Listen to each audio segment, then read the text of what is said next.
딜츠의 6단계, 의식의 6단계를 이야기하면서 그 가운데 가치관과 신념이 있다고 그랬죠. 신념은 우리 그리스도인들로 말하면 믿음이라고 그러죠. 믿음이나 신념이나 비슷한 용어죠. 주님이 우리에게 주신 기쁜 소식은 내 믿음이 너를 살렸다는 거야. 믿음만이 살린다 이거죠. 믿음은 신념 체계를 형성하고 세상을 읽어내고 이해하고 반응하는 틀입니다. 틀. 우리 믿음은 어떤 사람 믿음이 있다 없다 그러는데 우리 믿음은 다 있어요.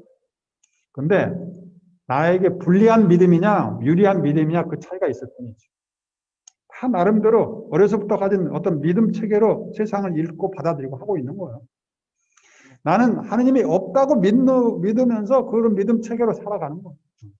나는 하느님이 계시다고 하느님이 널 사랑한다고 믿으면서 그 믿음 체계로 사는 것이지 믿음이 없다, 없을 수는 없어요. 뭔가 그렇다면 이제 죽음이죠. 무의미한 거죠. 뭔가 믿음이 있어요. 나름대로. 그래서 내가 어떤 믿음으로 살아가느냐 그거를 우리가 식별하고 복음적인 믿음, 주님이 주신 믿음 체계를 우리가 형성해야 되는 게 우리 과제죠. 그래서 믿음은 세상을 읽고 해석하고 반응하는 틀입니다. 틀. 어떤 관이에요. 관.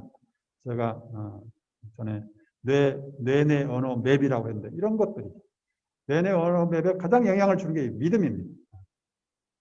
그래서 내 믿음에 따라 하느님이 계시다는 그런 세계관에 따라서 세상을 바라보라 하고 내 언어 내 전달 명령을 주면 내내 법은 시각적으로 그런 것만 보는 거예요. 그런 것. 하느님이 계시다는 그런 관점에서 세상을 보는 것. 그 다음에 안 계신다고 이제 믿음 체계를 구성한 사람은 뇌에다가 그런 명령을 내리니까 안 계신 그런 책이나 그런 것들만 자꾸 보이게 되는 거죠. 그래서 이 믿음은 세상을 읽고 해석하고 반응하는 틀이요, 프로그램이요, 가치관이요, 세계관입니다. 우리가 믿음을 잘 가요. 그래서 이런 의미에서 내 믿음이 너를 살렸다 하는 것이지 주님이 계신가 안 계신가 그런 좁은 의미의 그런 믿음을 가지고 주님이 내 믿음을 살렸다 하는 건 아니죠. 우리의 믿음은 우리 인생을 좌우할 만한 세상과의 소통의 핵심 틀이라는 것, 틀. 그래서 믿음이 삶의 원칙이 되기도 하고 인생의 의미와 방향을 결정하는 준거 틀입니다. 우리가 받고 있는 자극은 아주 다양하고 셀 수 없죠. 우리 자극을 우리가 해볼 수는 없어요. 갑자기 코로나가 발생하면 내가 할 수 없는 게 아니에요. 자극을 받고 있는 거예요. 이 자극에 응답하는 것이 바로 우리의 믿음 체계입니다. 내가 어떻게 이걸 받아들일까? 늘 걱정하고 하는 것도 이 믿음이 그렇게 요구하는 거예요. 너는 무슨 일이 있으면 무슨 걱정하고 봐라.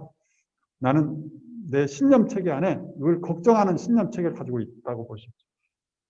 그러나 나는 어떤 일이 있더라도 주님을 굳게 믿고 주님과 함께 극복하리라는 그런 믿음 체계를 볼 수도 있죠. 믿음이란 세상과 소통하는 체계화된 안경이요, 판단 기준이요, 행동 원칙입니다. 믿음은 뇌내 언어 지도의 나침판 역할을 합니다. 믿음은 뇌를 통제합니다. 믿음의 확신을 갖고 그 믿음을 내부 표현하면 그래 너는 뭐를 봐라. 저 사람이 정말 나를 존중하고 사랑스럽게 한다. 저 사람의 그런 그 표정을 잘 보고 거기서 뭘 배워라. 뭔가 내가 믿음을 심어주면 그 뇌내 언어 맵이 그런 거를 작동시켜 주는 거죠. 그래서 NLP에서 강조하는 이제 믿음을 성서는 강조하지만 NLP에서는 이 내부 표현을 강조하고 내부 표현. 뭐를 내가 표상을 하느냐. 내가 보는 것이 보려고 하는 게 보이고 보이는 게 바로 내 안에 이미지화해서 나를 그런 쪽으로 형성해 가는 거거든요. 그래서 NLP가 강조하는 거는 성서는 그냥 막연하게 믿음 가져라 믿음 가져라 어떻게 해야 될까? 그냥 기도하면 돼. 기도를 어떻게 해야 되는가? 결국 기도라는 게 표상체계거든요. 표상하거든요. 예수님도 하늘이 열리고 성령이 내리고 시각적인 표상을 바라보면서 주님을 떠올렸겠죠. 하나님의 은총을 떠올렸겠죠. 그 다음에 음성, 청각. 내 사랑하는 아들, 마음에 드는 아들이다. 내 사랑하는 아들, 마음에 드는 아들. 이 청각적인 이미지를 늘 표상하고 있는 거예요. 자기에게 늘 되뇌었다고 볼 수 있죠. 감세고 기도 못하겠어. 이런 거 하지 않겠어. 그 다음에 체각적으로 주님이 함께 하심의 그 풍요로움을 뭔가 느낀 거지. 우리도 마찬가지죠. 다른 길이 없어요. 그렇게 다 하고 있는 거예요. 그런데 NLP는 그게 뭔지 구체적으로 이게 납득이 가게 설명해 준다는데 놀라움이 있는 거죠. 성체가 주님의 몸이라고 믿고 영하면 주님이 내 안에 살아계시면서 삶의 힘과 열정을 갖게 해요. 그러나 성체 아무 의미도 모르는 사람에게 줘봐야 의미가 없죠. 말씀으로 오신 예수님을 주님으로 믿고, 말씀이에요, 말씀. 글자예요. 글자와 글이에요. 근데 이 말씀으로 오신 주님을 우리가 이미지화하는 거예요. 인격적으로 이미지화하는 거예요, 주님. 이걸 관상이라고 합니다. 바라보는 거예요. 이미지화해서. 자교야! 하고 부르시는 예수님의 표정, 웃는 얼굴, 아주 반가운 모습. 이런 걸 우리가 상상의 날개를 펴면서 하는 거죠. 제자들에게 나타나서 아주 우정 어린 표정으로, 야, 무슨 일입니까? 무슨 일로 그렇게 걱정하는지. 그러니까 그렇게 마음을 열어주니까 제자들이 이제 막 본물 터지지 자기 이야기를 하고 있는 거죠. 말씀으로 오신 예수님을 주님으로 믿고 고백하면 그분의 힘과 능력과 열정을 내 안에 드러낼 수 있다. 예수님은 하느님을 굳게 믿고 하느님만을 따랐습니다. 믿음의 모범은 예수님이죠. 하나님의 뜻이 이루어지리라 굳게 믿고 믿으셨고, 믿음대로 말씀하시고 믿음대로 행동하시면서 그 믿음이 세상을 구원했다고 이야기하시는 거예요. 그래서 우리는 우리 믿음의 영도자이며 완성자이시면 예수님만을 바라봅시다. 그러면 여기서 구원이 열리는 거예요. 자꾸 나를 바라보고 반성할 시간에 주님을 바라보면서 그분을 닮아가다 보면 나도 모르는 사이에 주님이 내 안에 살아있는 거죠. 믿음은 우리의 신경계, 뇌신경계에 직접적으로 뇌신경을 영향을 주는 게 바로 시청각의 표상체계죠. 신경계에 직접으로 영향을 줍니다. 우리가 어떤 것이 진실이라고 믿게 되면 그 진실이 이루어지는 상태, 표상체계가 형성되는 거예요. 내가 주님을 만났다. 어떻게? 주님께서 자교를 만난 것처럼 내가 그렇게 표상하는 거. 반갑게 하고. 자교를 부르시, 프란치스코, 오늘은 내가 내 집에 머물러야겠다. 주님께서 나를 부르시고 청각적으로, 시각적으로 나를 따뜻하게 대하시고 안아주시고, 이런 걸 상상해 볼 수 있죠. 안아주시고, 그 다음에 그러니까 내가 마음이 얼마나 포근한지, 따뜻한지, 이렇게 하면서 우리가 재수가 좋아서 꿈에 주님이 나타나면 좋겠다 할 수도 있지만 그럴 필요 없어요. 맑은 정신에 내가 이렇게 상상을 통해서 주님을 만날 수 있다는 얘기죠. 이게 NLP의 장점입니다. 상상의 날개를 펴는 거예요. 상상이란 하나님 주신 큰 선물이에요. 근데 대부분 사람들이 이걸 사용하지 않아요. 운이 좋아서 그런 꿈이나 한번 꿨으면 좋겠다 하는데 꿈보다 더 리얼하게 내가 상상할 수가 있어요. 성서를 묵상하면서 이런 엠마루한 제자들을 묵상하면서 주님께서 이렇게 엠마루한 제자에 나타나는 것처럼 무슨 일입니까 하면서 성서 전반적으로 하나하나 설명해 주시는 그 예수님을 상상하면서 성서를 읽어보는 거예요. 그러면 이게 주님 만나는 거 아니에요? 이게 리얼하게? 이보다 생생해, 꿈보다 더 생생하잖아요. 그리고 말씀이 사람이 되셔 우리 가운데 계시다고 그렇게 강조하는데 이거 안 이루어지고 뭐가 이루어지겠어요? 우리가 고구마 구워서 맛있게 먹는 것만큼 리얼한 거 아니에요? 그래서 NLP가 이런 장점이 있습니다. 믿음은 우리 삶을 새롭게 하는 강력한 힘이요. 반대로 작동도 돼요. 불신, 믿지 않으면 우리가 부부 사이에 가장 어려운 게 불신이잖아요. 불신. 믿지 않으면 뭐를 이야기해도 믿지를 않아요. 이게 의처증이라고 이야기하죠. 의처증. 믿음은 우리의 행동과 사고를 제한하고 파괴적으로 작동. 인간관계를 완전히 깨버립니다. 그런데 믿으면 무슨 일이었다 그래. 나는 당신을 믿어. 우리가 뭐 어떻게 100% 믿게 활동할 수 있나요? 그러나 믿어주는 거지. 그렇게 살아야지 어떻게 해요. 예수님도 우리를 믿어주는 거지. 우리가 정말 그렇게 살아요? 못 살지? 희망해 주는 거예요. 희망해 주는 거.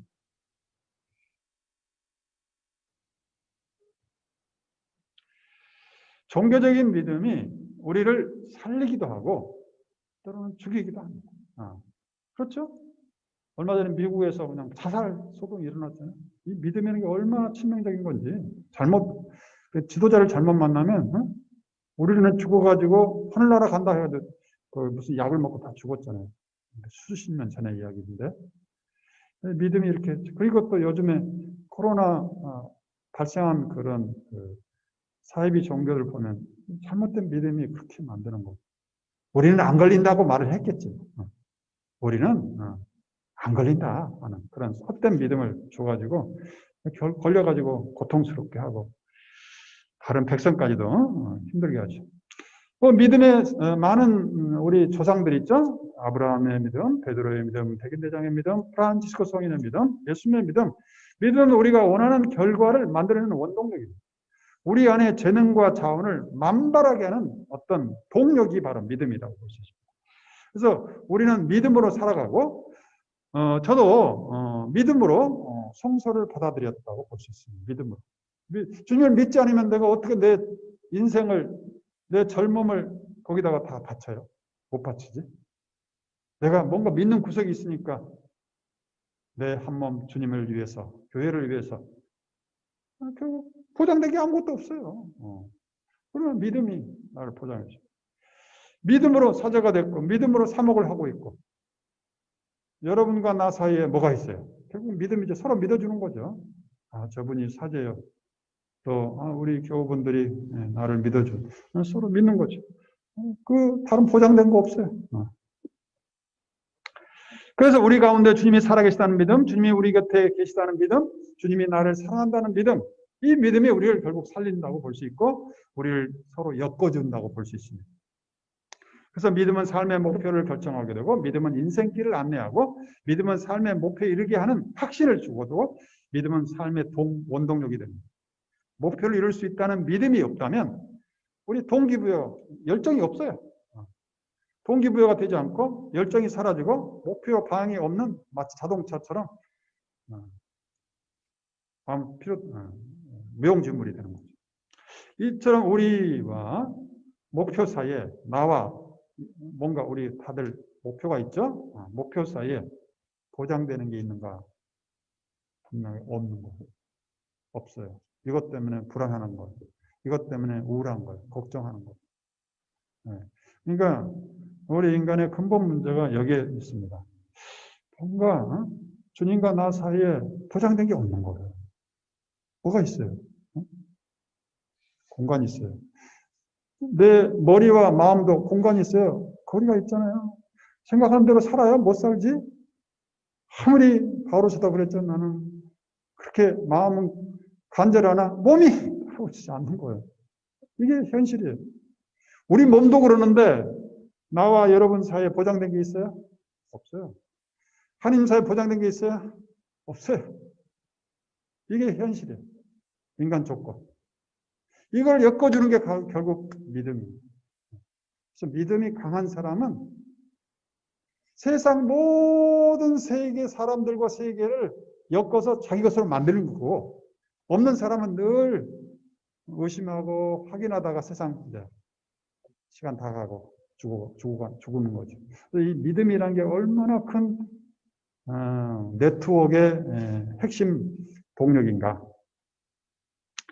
그래서 믿음은 목표에 이르는 것을 주고 오직 믿음만이 나와 내 꿈을 연결시켜주고 보장해주는 유일한 연결고리라고 볼 수 있습니다. 그래서 히브리서는 이렇게 잘 표현해주고 있어요. 믿음은 우리가 바라는 목표가 있죠. 바라는 것을 보증해줘요. 그 다음에 보이지 않는 것 실체를 확증해 주는 거예요. 보이지 않는데 이게 있다고 확증해 준 게 뭐야? 믿음밖에 없어요. 요즘에 양자역학에서는 이런 물체가 다 있는 게 아니고 파동이라고 해요. 파동. 이렇게 보일 뿐이라는 거예요. 실제로 빛을 입자냐 파동이냐 그 문제가 좀 논했는데 어떤 때는 입자, 그러니까 입자로서 역할을 이렇게 보이고 어떤 때는 파동으로 보이는 거예요. 이게 참 이상하다. 빛이. 그래서 빛이 물질이요? 아니면 이런 에너지요? 이게 오랫동안 고민했는데 결국 밝혀졌어요. 어떻게 밝혀졌어요? 보는 사람의 관점에 따라 달라져 버린다는 거예요. 이게 놀라운 거예요. 이게 믿음의 힘입니다. 내가 무엇을 보고자 하냐면 그게 보인다는 이야기고 내가 낫고자 한다 하면 병이 나아지는 거예요. 결국 약이 우리를 치유하는 것도 있지만 약이 프로테제 말하 그렇지만 약이 어떤 부분 역할도 하죠. 약보다 더 중요한 게 내 안에 낫고 나을 것이라는 이 확신이 몇 배 중요하다. 그래서 예수님이 그렇게 믿음을 강조한 거예요. 믿음은 우리가 바라는 것을 보증해 줘요. 보이지 않는 건 확증해 주는 거예요. 이게 있다, 나을 것이다. 약이 어떤 효과는 있지만 진짜 내 병을 치료하는 것은 내 안에 면역력 아니에요? 면역력? 그 다음에 생명력? 근데 이것이 내가 생명력 있게 사는 거하고 약 매달 들어가는 거 게임이 돼요? 게임이 돼? 안 되지? 그런 건 약은 도움이 되지만 내가 정말 마치 치유된 것처럼 막 기쁘게 살아버리는데 병이 어떻게 나한테 들어와요? 일단 옛 사람들은 믿음으로 인정받았습니다. 아브라함도 그렇고 모세도 그렇고 엘리야도 그렇고 다윗도 그렇고. 그래서 우리가 믿음은 있어도 그만 없어도 그만 하는 게 아니라 믿음이 없는 사람은 없어요. 다 있어요. 근데 자기에게 생명력 넘치는 믿음을 갖는 사람이 있고 아무짝에도 필요 없는 오직 자기를 불신하게 하는 믿음을 가지고 사는 사람이 있다. 그렇게 보면 되죠. 그래서 믿음은 목표를 향해 갈 수 있는 원동력이고 믿음은 인간의 삶을 결정하는 동력이며 인간 역사는 믿음의 역사라고 볼 수 있어요. 예수님이 그렇고 예수님 때문에 우리가 얼마나 많은 삶이 달라지고 변화되고 그래요. 모하메드, 이슬람, 그 다음에 코페르니쿠스, 콜럼버스가 어떻게 배를 타고 거기 미국까지 갈 수 있겠어요? 믿음이 없다면 그 항해 죽을지도 모르고 갔겠어요? 에디슨 1000번을 실패했다고 그러는데 어떻게 1000번 실패할 수 있나? 뭔가 믿음이 있었던 거죠. 아인슈타인, 믿음 체계를 새롭게 하면서 역사에 발치를 남긴 사람이다. 변화하고 싶으면 믿음을 새롭게 해야 된다. 이상적인 삶을 살기를 원하면 이상적인 삶을 살았던 사람의 믿음을 본받아야 된다. 우리 믿음의 근원이요 완성자이신 예수님을 바라봅시다. 믿음의 기적을 일으키는 힘이 있다. 이성적으로 이해할 수 없는 일이 이루어진다. 우리 주위에 많은 사람이 치유도 되잖아요. 의사가 과학적으로는 설명 못하죠. 내가 믿는 것이 내 안에서 이루어지고 있다는 것이죠. 내가 환자라고 믿는 순간 환자의 표정이 나타나요. 음성을 그렇게 해요. 행동을 그렇게 해요. 걸음도 엉그적거리고 늘 누워있고 마치 환자 행세를 하는 거. 내가 건강하다고 믿는 순간 치유가 시작되는 거예요. 이 믿음이 나를 살리는 거예요. 되었다고 믿는 순간 치유가 시작되는 거예요. 눈동자가 생기가 있어요. 목소리가 생기가 있어요. 내가 어디 좀 아프기도 해. 암이 있어. 그러나 내 건강한 육체에 암이 손님으로 왔는데 내가 어떻게 잘 보낼까? 그거를 지금 암과 대화를 하고 있어. 언젠가는 없어질 거야. 근데 잠깐 들어온 손님을 내가 박절할 수는 없지? 하면서 암과 잘 지내다가 암을 내가 잘 떠나보내야지. 이렇게 건강한 사고와 생각을 가지고 살면 치유가 시작되는 거죠. 그렇다고 우리가 그래서 자신이 늘 건강하다고 믿고 있으면 건강하게 살게 돼요. 이제는 우리가 내가 오늘 기분이 어떤가 따질 게 없어요. 기뻐해버리면 돼.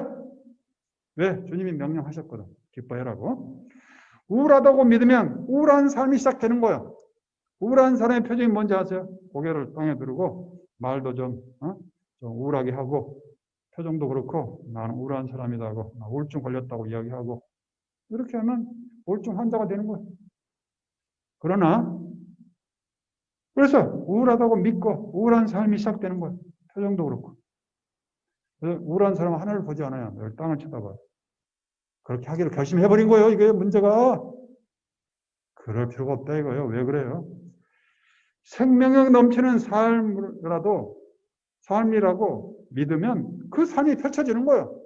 아침 일어나자마자 마치 내가 생명력 넘치는 삶처럼 한번 춤을 일탕 춰보는 거예요. 아이고, 그래도 발이 움직이고 다리가 움직이네? 아니, 그게 춤이지 뭐예요.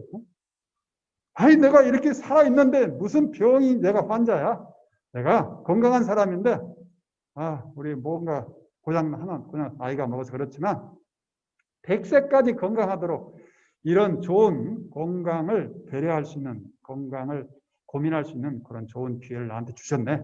주님, 제가 얼마나 이것을 잘 극복할지 상상이 안 갑니다. 주님이 도우시고 늘 낫기를 원하냐 물으시고 내가 낫기를 원하고 주님께서 성령을 주시고 치유가 안 되겠습니까? 나는 이런 좋은 약이 있습니다. 무슨 약? 신약과 구약의 약이 있다 이거지. 그래서 우리는 기뻐하고 감사하고 기도하는 삶을 살다고 믿으면 그렇게 되는 거예요. 플라시보 효과가 있잖아. 플라시보 효과. 가짜 약이도 효과가 있다. 노시보 효과. 이 약은 효과가 없다고 믿으면 효과가 없어진다는 거예요. 아니, 그러니까 그냥 독약으로 작용을 한다는 거예요. 아무리 밀가루인데도 그거 먹고 나는 독약을 먹었어 그러면 그런 쪽으로 몸이 망가진다는 거죠.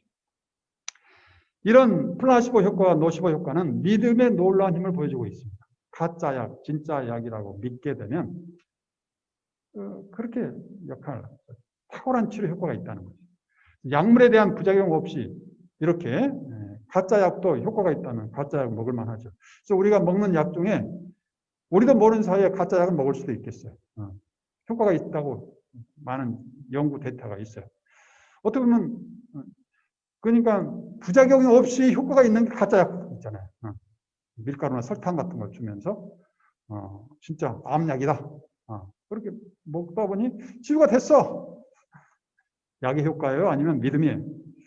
많은 경우가 믿음에는 약의 효능보다 더 중요한 게 믿음에 더 큰 치료 효과가 있다는 거죠. 이처럼 믿음이란 기적을 만들어내는 원동력이다. 성서의 대부분의 이야기가 기적의 이야기예요. 내 믿음이 너를 살렸다는 이야기지 내 약이 너를 구원했다 그런 이야기 없어요. 믿음은 우리 감정체계나 내 신경체계에 영향을 줘요. 그런 건강한 모습을 자꾸 보게 하고 건강을 상상하게 하고 건강의 소리를 듣게 되고 아름다운 목소리를 듣고 또 내 자신이 그렇게 살아가면서 건강한 사람처럼 느끼고 살아가는 거예요. 그러면 뭐 건강이 병이 나의 주인이에요? 내가 나의 주인이에요. 아는 사람이 병이 주인인 것처럼 아이고 나는 환자예요. 이름도 환자라고 딱 붙여가지고 성은 환이고 이름은 자야. 그러면 안 돼요. 병이 좀 올 수도 있어. 그런데 나는 하나님의 사랑받는 존재다 이거요. 그래서 치유되고 있다고 믿고 치유되고 있는 자신을 생각하고 치유되어 건강한 자신을 생각하고 이미 1년 후에 치유됐을 때인데 그걸 한번 상상해 보는 거예요. 아이고 막 달리기도 하고 막 내가 건강하고 자랑도 하고 주위 사람이 좋아하고 그런 걸 상상하면서 상상만 해도 기쁘진 거 아니에요? 치유되는 게? 돈을 잃었어. 돈을 내가 또 10억 더 얻었다. 1억 얻었다. 하면 기분이 어때요? 상상하잖아요?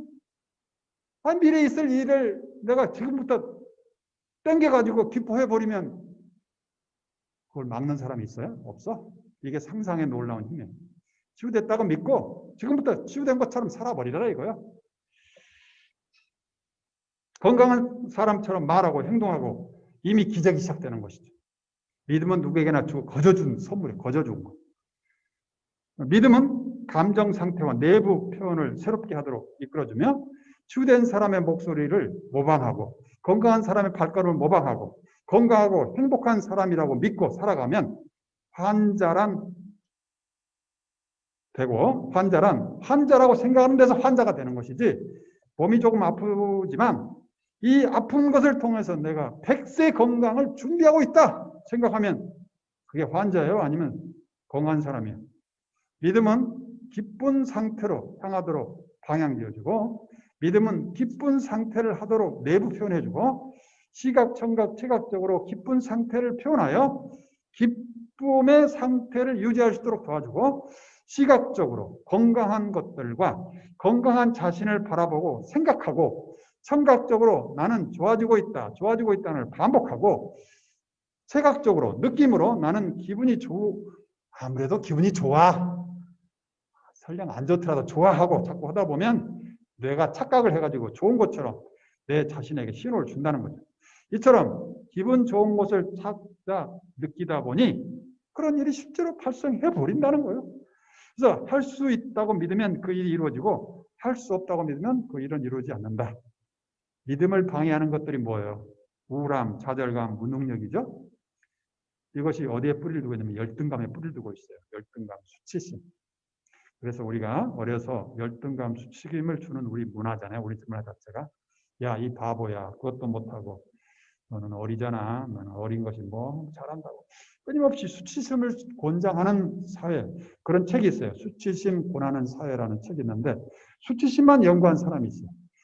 거기서 이야기하는 이야기가 우리가 수치심만을 극복할 줄 알면 인생은 활짝 펼친다는 거예요. 이 수치심이 늘 밑바닥에 있어가지고 내가 믿음을 못 갖게 하는 그 악의 소리를 자꾸 듣게 돼요. 아이고 나는 안 돼. 나는 머리가 나빠. 나는 못생겼어. 나는 뚱뚱해. 이런 것들을 자기 자신에게 주시면서 믿음을 파괴시켜버리는 거죠. 그래서 자존감과 자부심을 갖게 하는 그런 믿음을 형성하는 것, 우리가 자녀들에게나 주위 사람을 도와줄 가장 중요한 선물입니다. 당신은 여전히 하나님의 사랑받는 존재야. 이렇게 늘 해줘야 되고 우리 자녀들에게 줘야 될 유일한 선물은 공부해라가 아니고 너는 하나님의 소중한 존재여 하나님이 네 안에 살아계시면서 네 앞길을 어떻게 열지 엄마는 상상이 안 간다. 이것이 최고의 선물이고 그 선물을 본인이 제대로 알아듣기만 하면 앞길이 열리게 되는 것. 이처럼 믿음은 생각을 새롭게 하고 행동을 가능하게 하는 힘이요. 믿음은 삶의 변화를 열어주는 문이요 동력이다. 예수님께서 혈류증을 앓는 여인을 보고 여인아 내 믿음이 너를 살렸다 하시면서 믿음의 소중함을 이야기해주고 있습니다. 네, 성부와 성자와 성령의 이름으로 아멘. 네, 1시간 20분 동안 수고하셨습니다. 감사합니다.